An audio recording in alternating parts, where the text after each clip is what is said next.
obsessing over the image of the bullfighter on the television. Oh. That would be nice. Making love to a television. Eee. Taking a television to bed with me. Kurt, we're rolling anytime you like. Oh, good. All right. Are you, Sufficiently warm? Yes. Silly I've question. got my lap blanket. Okay. And not real fur. No, Point that out. of course not. This album is a very subtle record, and it's the interweaving of voices. It's almost pointillistic, and I think people wonder sometimes, because you collaborate with people, what exactly is your input into all this? Do you show up with melodies, with lyrics? It's different every time. I have, I keep a journal and I write in it constantly anyways, or if I'm reading something and I feel inspired, I'll jot down something, or a phrase comes to my mind and I write it down, and then I'll go in and I'll hear music and I'll elaborate on what I've written, or I'll take a poem I've written and kind of change the meter of it to fit the, the music. Or sometimes music I'll have nothing in my head and I'll go in and I'll hear music, and then it'll just come to me. I mean, do you sit around and doodle on instruments or tape things? No, I don't play any instruments. I always work with producers that can play instruments. And I thought you played piano or something a little bit. very primitively. Yeah. I mean, I can, basic chord progressions, but I hear melodies in my head, so I usually rely on them to pound it out on the keyboard. That's how I work with Babyface anyways. Yeah. How did you come to be involved with Babyface and Dallas and all these people? Did you have them in mind from the beginning, or were you going around trying people out? I pretty much had a wish list of people that I really admired, or had, sort of had my eye on working with for some time. And Babyface and Dallas, Austin, and Nellie Hooper were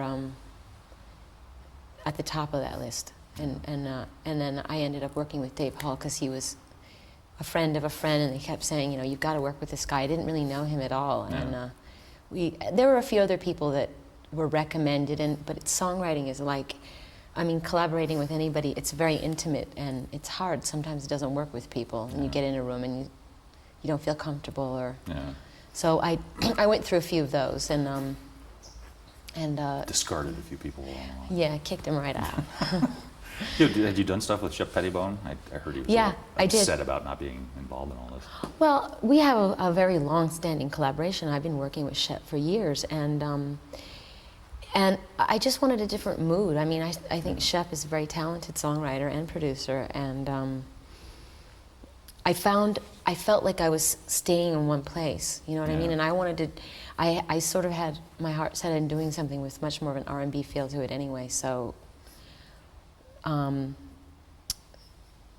just felt like I needed to go somewhere else and experiment and try some other songwriters out. It was, nothing personal, and I'm sure I'm going to work with him again in the future. I mean, I worked with Pat Leonard for years, and then I didn't work with him for a while, and then I went back and worked with him on I'll Remember, this song from With Honor soundtrack. So, I mean, it's good to work with other people. Sure. Do you think Erotica got the hearing it deserved? Oh, absolutely not. Are you kidding me? Because I think in retrospect, a lot of people look back and say, it's a really good record. Yeah, I know, I've heard that. Thanks. Why didn't you say that 2 years ago? I think people were saying, the obvious mainstream press thing is going to be, well, this new record is obviously a step back. She knows she went too far, and now she's trying to kind of be nice and enjoy. Yes, well, that is the mainstream, not thought out point of view. But there was no calculation, there was no, I didn't give myself a set of rules when I went in the studio and said, okay, and now I have to write this kind of music, I can't offend anyone. It's just really, I think you can't write songs unless you're being honest. I don't think you can put yourself in that kind of a straitjacket creatively.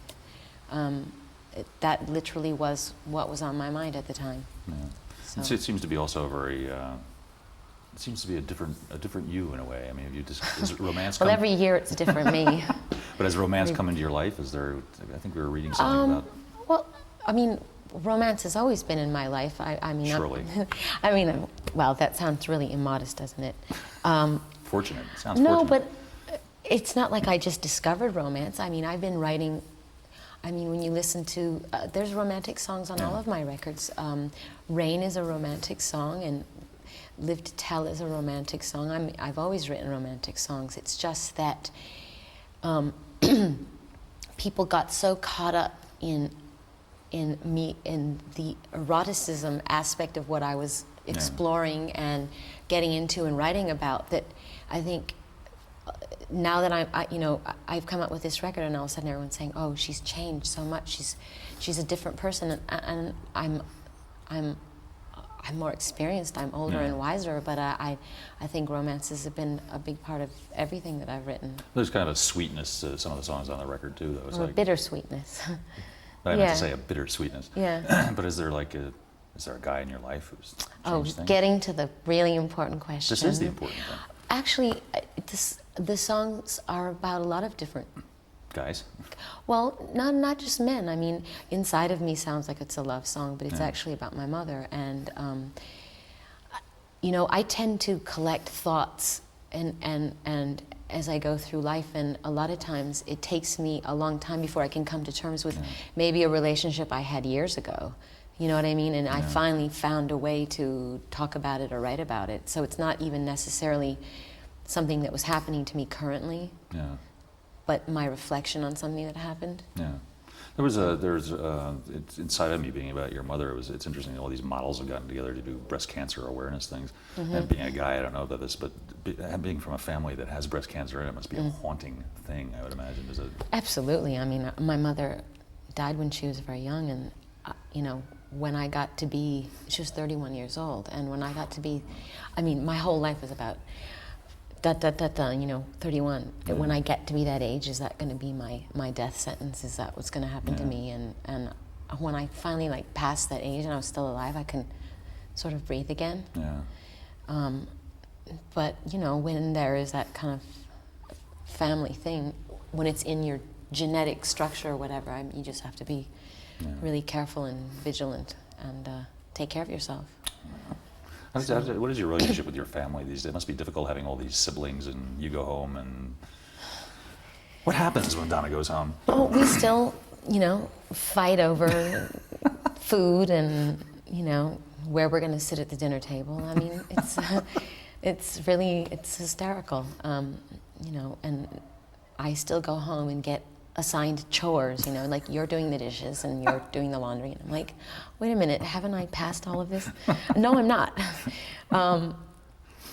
It's the same as in my opinion, it's the same as it always was. My father doesn't treat me different than the rest of my brothers and sisters, so.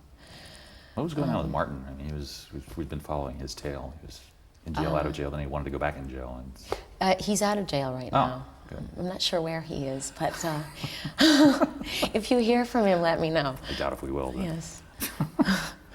Who knows? He may show up, on Geraldo Rivera's show or something. Are you close? In a distant way. I know that sounds strange. I mean, my brother's like the prodigal son.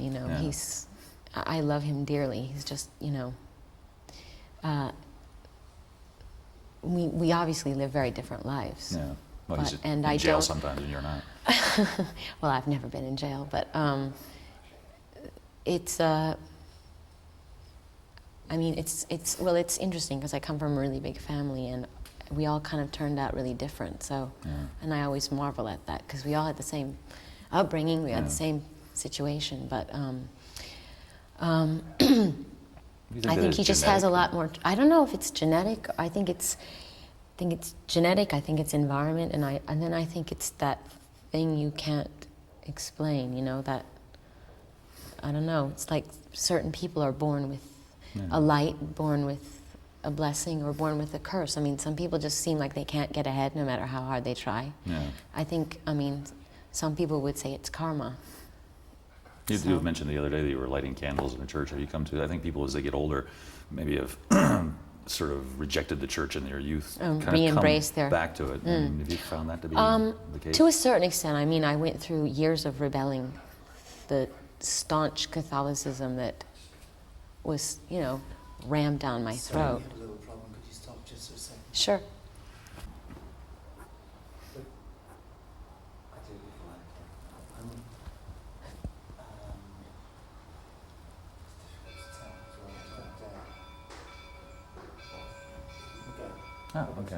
the bells are ringing now. Yes. It's too cold. Just put your coat on. It'll make you feel better. You running, Jay? Yes. But will it make me look better? That's the question. Going? It's running. Running, okay. Shut up that'll already. be finished in a minute. It's lunchtime and I'm not eating. Come on. Okay, there it was. So we completed that. You were talking about it. But is your take on religion? Re-embracing.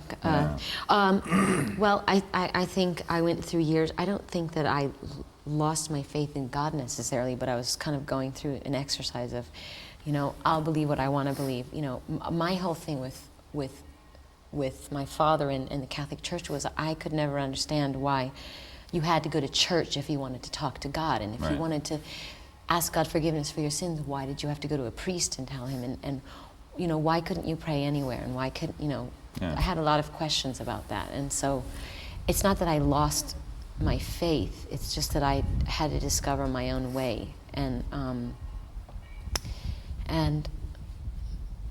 so, and then my own way of dealing with Catholicism and a sort of a Western way of thinking of, you know, Christianity.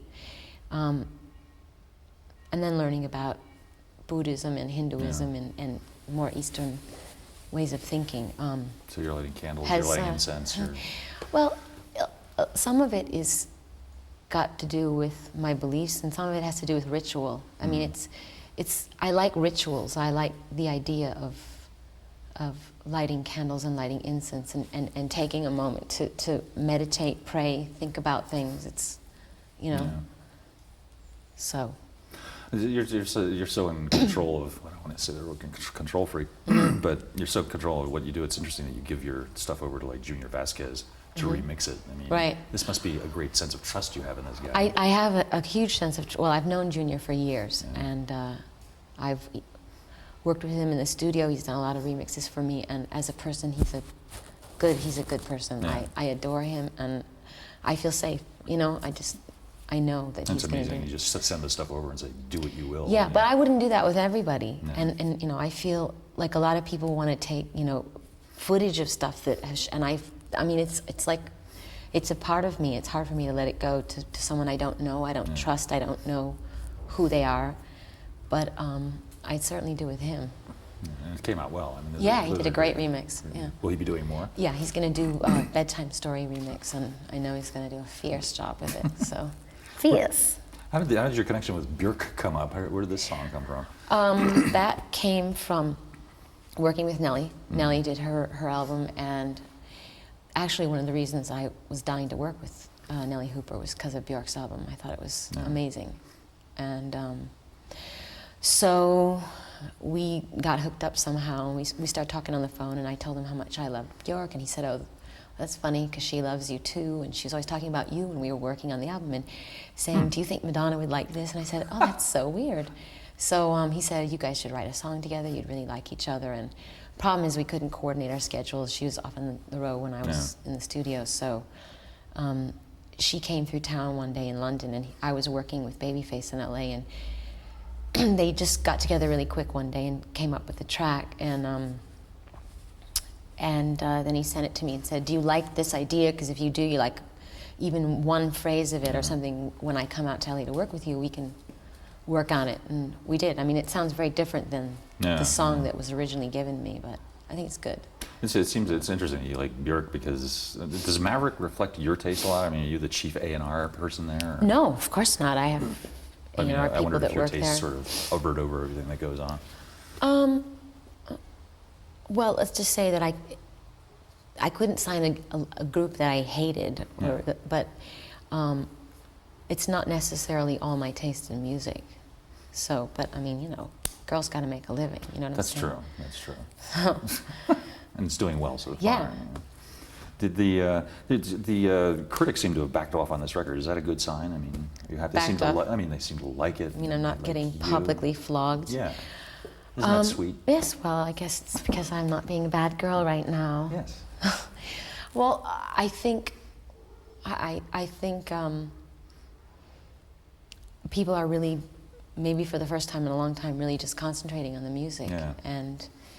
And maybe if they were able to concentrate on the music of my last album, they would have enjoyed it more. Yeah. Yeah. What is this Janet Jackson thing? If she came in on Vibe and Dissed me. What is that all about? You know what? I don't know. I read it myself, and I'm like, okay, that sounds ominous. What did I do? I've never met the woman. I don't know anyone she knows. I'm mystified. Maybe she'll tell me one day. That's really bizarre. Yes, well, rather transparent, wouldn't you say? What have you made of Rhonda since you've been here? This is a deeply Catholic region. This is a deeply beautiful, beautiful, beautiful city. Cold. It's cold right now, yes. As you can see, I have my... Your fake fur on. Yes, my fake fur. But it's one of the oldest cities in the world. Yeah. And there's no McDonald's, there's no 7-Eleven, and I'm just enjoying that. It's just, we were in a house yesterday, it's 500 years old, and it's so beautiful. So I love it here. Yeah, it's really a pretty It's place. very, what's the word? I mean, I could see coming here, if I were a writer, it'd be a great place to come. Well, you are a writer. I mean, you know, if I was writing a novel. Yeah. Well, that could be in the future. I mean, Absolutely. Do you ever think, like, in 10 years I'll be doing something completely different, or I'll be directing films? Oh, sure. I mean, I change a lot. And, I mean, I never knew when I was a dancer and I was completely focused on dancing that I was going to be a singer, and I never knew when I was writing music that I was going to end up being an actress, you know, and I never, one thing just leads to the next. I mean, you've always said that I'm not the greatest singer, I'm not the greatest dancer, and yet you have this tremendous effect on people. Well, I mean, technically, I mean, the thing is, what is the greatest singer and what is the greatest? I mean, I don't think that, you know, being good has anything to do with your octave range or, you know, it's not about technical, it's about what's in here. It's about being true to yourself and touching people, you know. It's about emotion, being passionate about what you do. I mean, some of the greatest artists in the world don't necessarily, as far as singing goes, don't have like what people would call technically perfect voices, but they come from somewhere deep down inside and they touch people. Right. And the technically perfect people can be terribly boring. Terribly, if that's all one concentrates on. Yeah. You know, if you don't sing from your heart and you don't mean it, then how can it mean anything to anyone else? Have you considered directing one of these videos eventually? It seems like a natural thing to do. I don't know if I could do that because that's really wearing two hats. And if I was behind the camera, I'd want to stay behind the camera. Well, exactly. I don't want to get into an argument with me. No, I do really want to direct something, but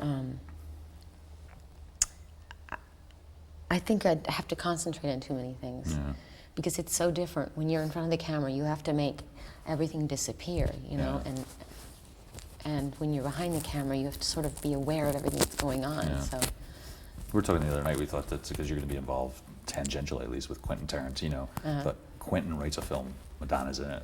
This would be great. Finally.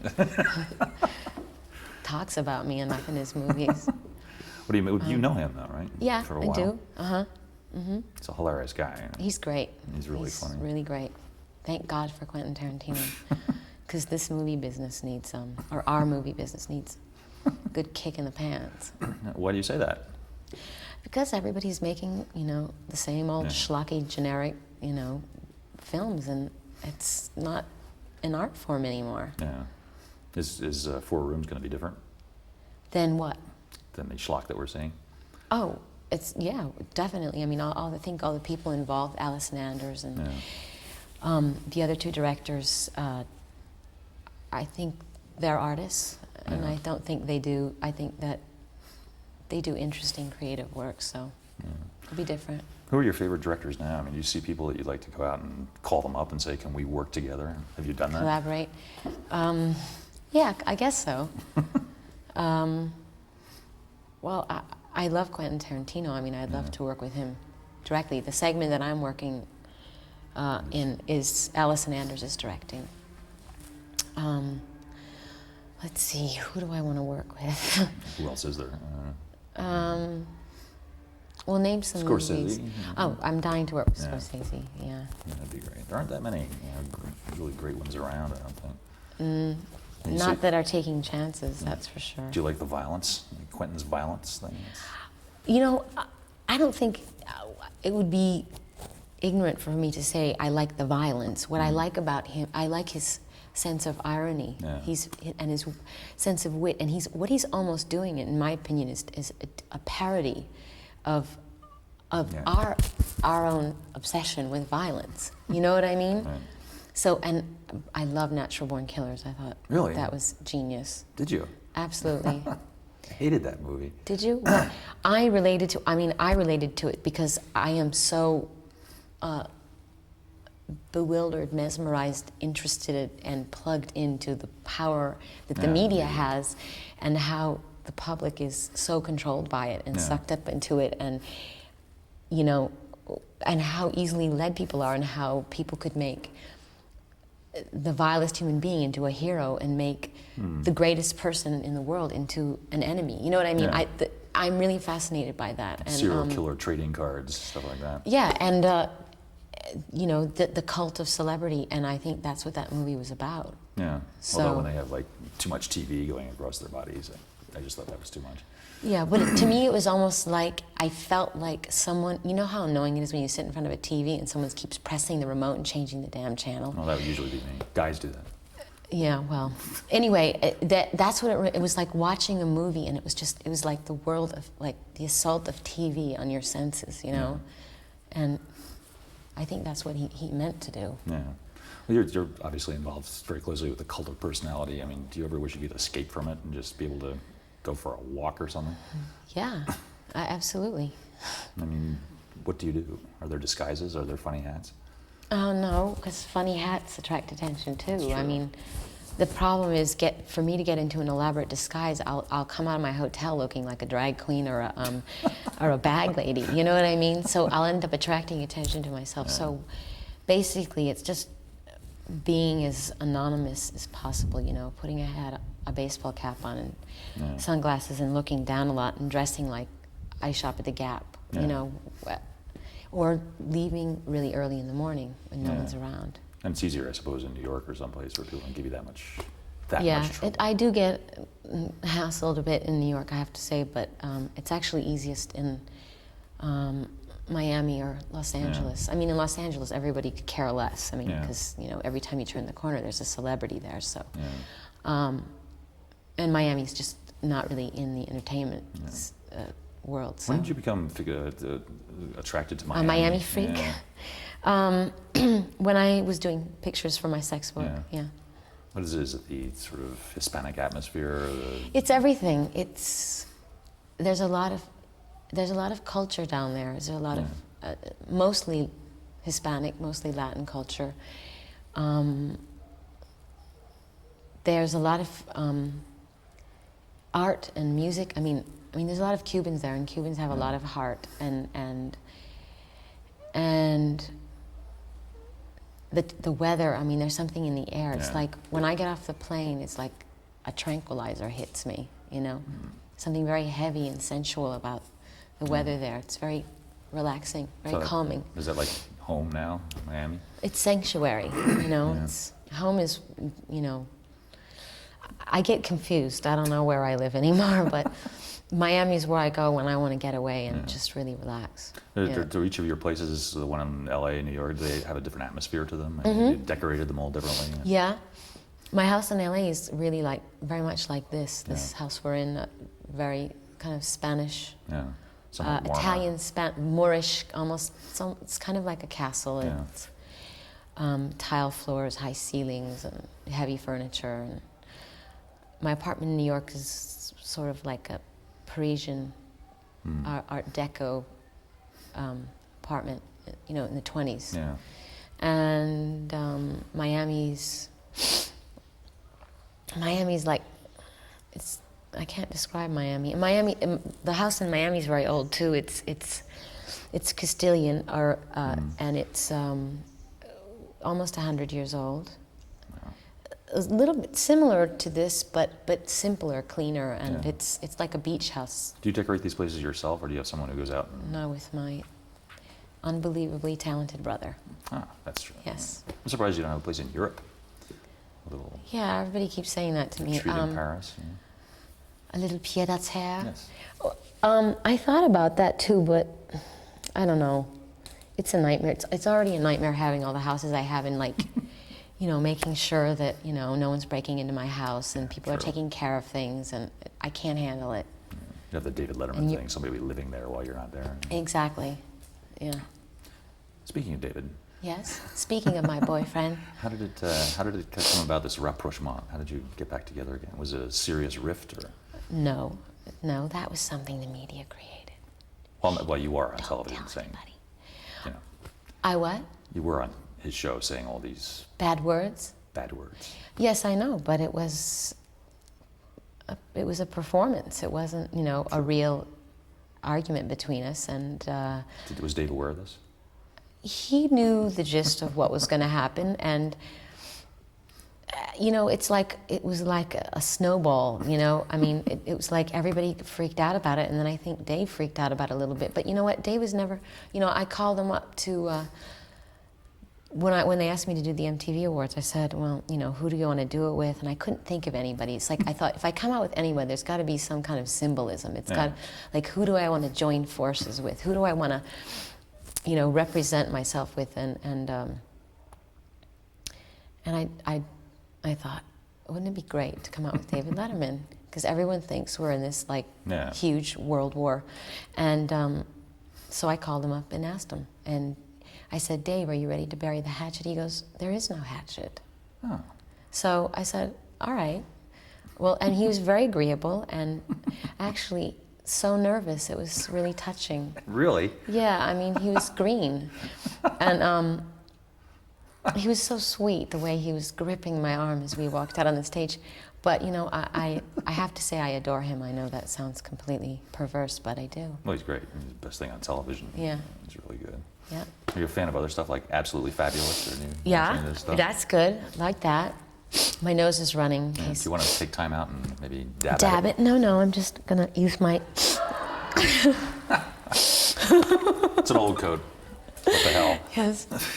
Have you? A lot of the conversation about culture now goes on in computer world on the internet. Do you dip into that at all? Online. I don't. I have a lot of friends that get into online and have like affairs with people, major friendships. They take on different personas. They're, and it's actually quite amazing. I mean, I've sat with my friends and they've said, gone on online and gone into a room and talked to people, and it's kind of like computer dating. Sort of. It's kind of like CB radio. I think. It's interesting. I mean, I'm fascinated by it for a minute, but I couldn't imagine. Yeah. I like contact. I like eyes. I like humanity. I think it brings out the worst in people too. I think there's a mob mentality online that people feel they can say the worst things they want, and what can you do to them? Yeah. I think it's good if you're a writer. I think, I've seen some beautifully written letters just as an exercise, but. Yeah. And there are people online probably impersonating you and saying things in your There name. absolutely are, because my friends come and report to me, like, you were just supposedly online the other day, and I wasn't, so. Well, where will you go from here? You'll finish this video, and then Okay, can you stop? We've got a tape change. I can imagine where that question is going.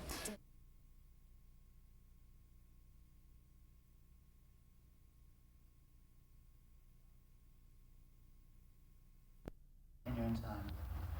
Okay. You should get some of the stuff on this video. Is this like one of the more difficult shoots you've done? Is a location thing?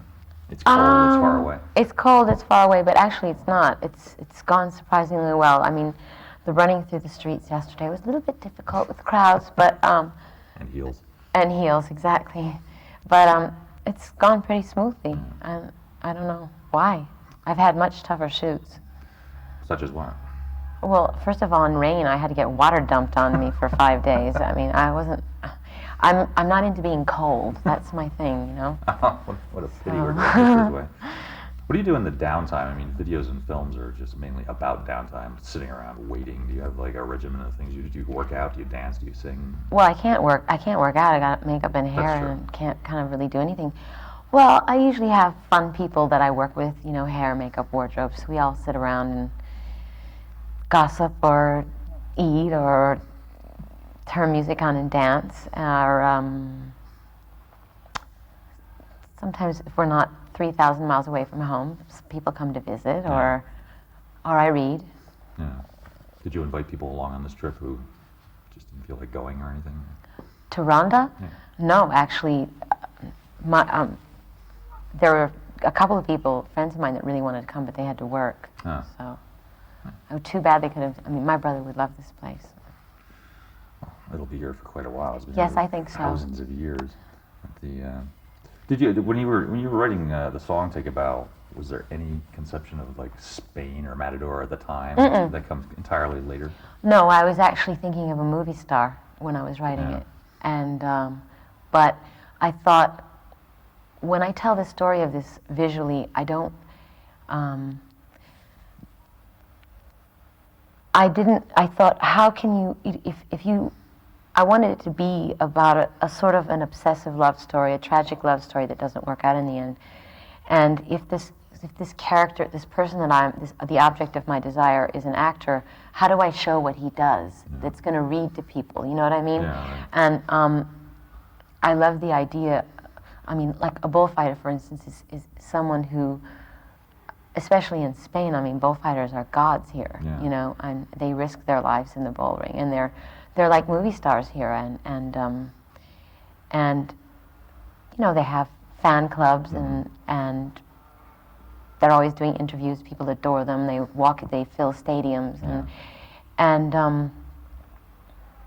but then, so I thought that would be an interesting. It's very visual. It's very visual, exactly, and I thought that would be interesting for me to watch. And then there's also, you know, cruelty involved in bullfighting. So I like the metaphor of that, because ultimately he breaks my heart. Yeah. And it's, you know, not a happy ending in a bullfight either. Yeah. I mean, So somebody goes down, you know what I mean? So, and so I like that parallel. Yeah. Are you prepared for the possible onslaught of PETA fans when this all comes out? Well, I've already gotten flack from animal rights people, because everyone said, "Oh, you're, you know, glorifying bullfighting. You're going to be hurting the bull." And rumors started, and suddenly I was, you know, But even lining up bulls and shooting them with rifles. Well, you know what? Everyone's entitled to their opinion. Yes. I don't believe that any organization should dictate to me what I can and can't do artistically. And the fact of the matter is, we didn't harm any bulls while we were shooting, and we went out of our way to make sure that wouldn't happen. So, if they're accusing me of doing that, they're false accusations. And if they're against bullfighting, I mean, I think there's a certain amount of hypocrisy in a lot of that, because if you're interested in the rights of animals, then you have to be. That's interesting. Mm-hmm. Sorry, thanks. Yeah. About that later, let's go. Running up. Hypocrisy. Hypocrisy. Sorry about that, folks. Damn. How involved in post-production? Yes. Of course. Everyone has an idea. Say when? Okay. Okay, so we're talking about do you think these organizations have gone too far? I just think that I think that for the most part these people are incredibly hypocritical, because if you are interested in protecting the rights of animals, then obviously you're interested in protecting, well, one would think you're interested in protecting the lives of human beings, the feelings of human beings, Right. the environment. So if you're an animal rights activist, if you're really going to, I mean, be pure in your thought, and, you know, then you could say, well, then why are you driving a car? Because the exhaust fumes are destroying the ozone. And why are you smoking a cigarette? Because the cumulative effect of cigarette smoke also adds to, you know, destroying the ozone. And then, you know, what about the leather shoes that people wear, and the leather seats that we cover our car seats with, and what about the way we treat ourselves? I mean, I can think of a lot of animal rights activists who have drug problems and have, I mean, it's all about protecting animals, but nothing about self-respect. And I don't understand that way of thinking. I think I love animals. I think that, and I think it's good that people want to protect them. But I think that they have to broaden their. I think they have to think it through all the way. I think it's terribly naive. I don't think they like people. Exactly. Well, I've heard people say that, you know, and you know, they like animals more than people. I think it's ignorant. Yeah, but it seems to be the wave of what's going on right now. I think it's politically correct. Yeah. You know.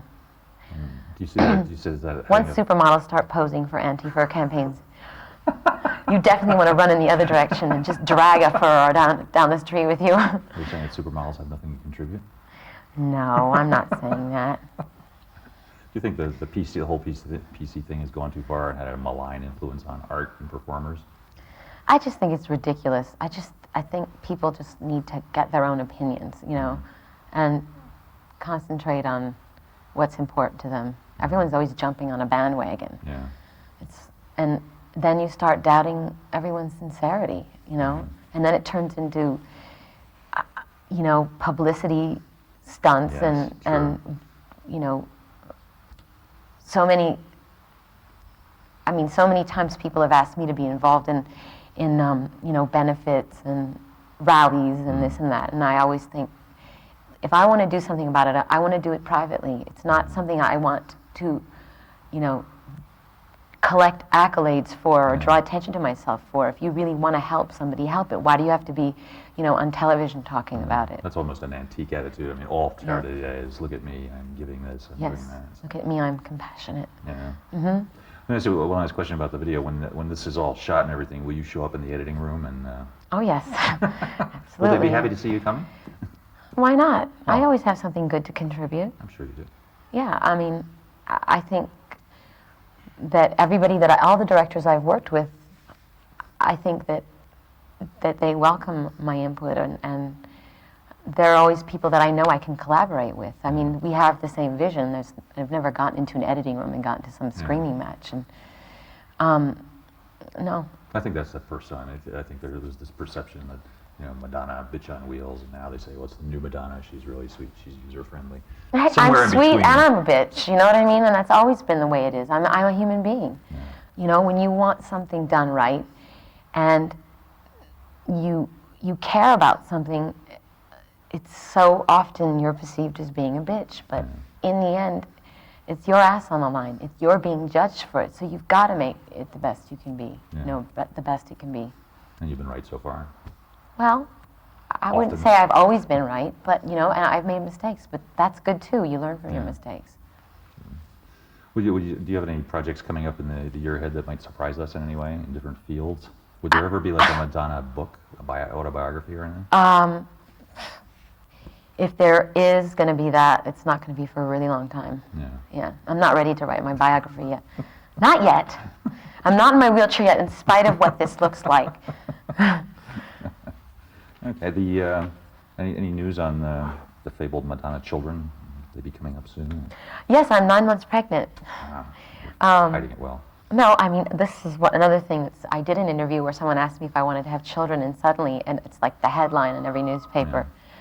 She mourns at home. She's mourning for her child. She's out looking for a man to sire her child. She's found the man. She's pregnant. She's having the baby tomorrow. Whatever. I mean. How much of that is true? None of it.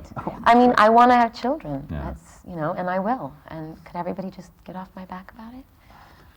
Good. Well, I'm glad we cleared that up. Yes. I think that's good. Dave? Dave? Dave. Dave who? Dave? Which Dave? Lynn?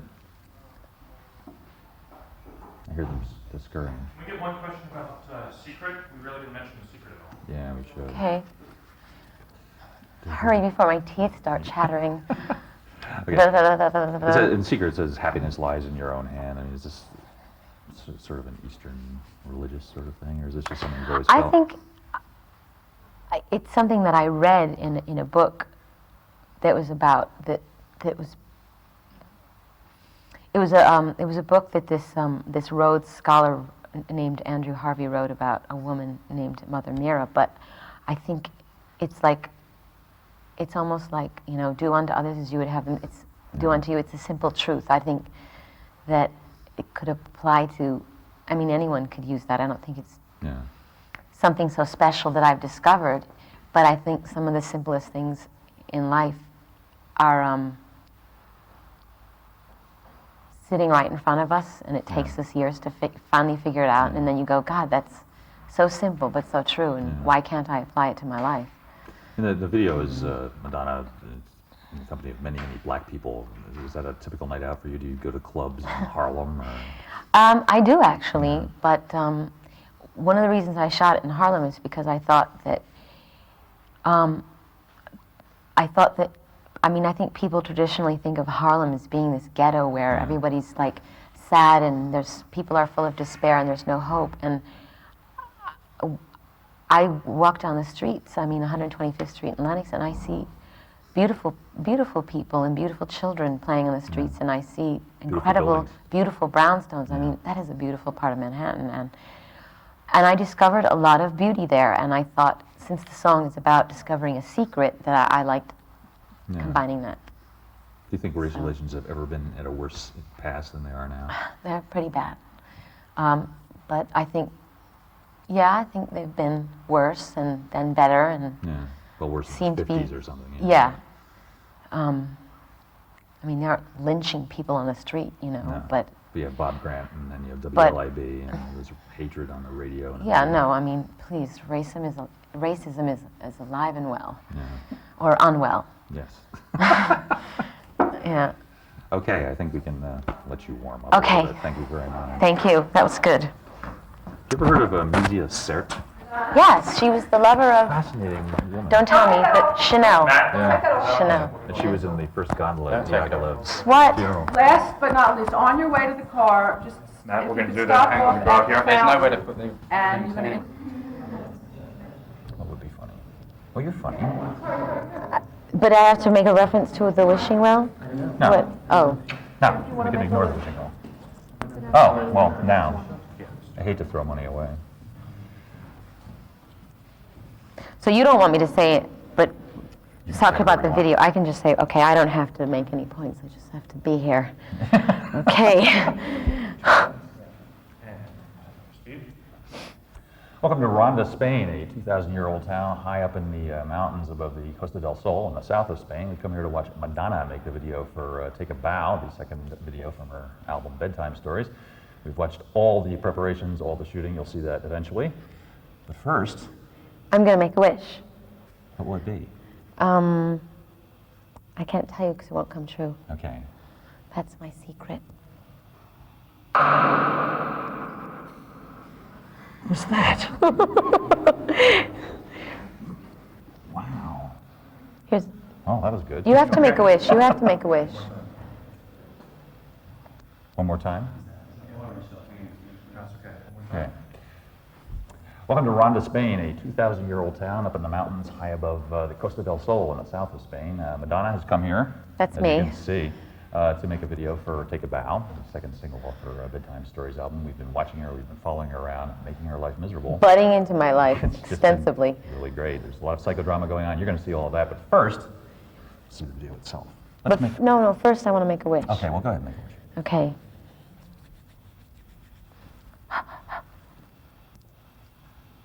Didn't involve the length of my life or anything, did it? No, had nothing to do with you. Damn. All right. I'm sorry, Kurt.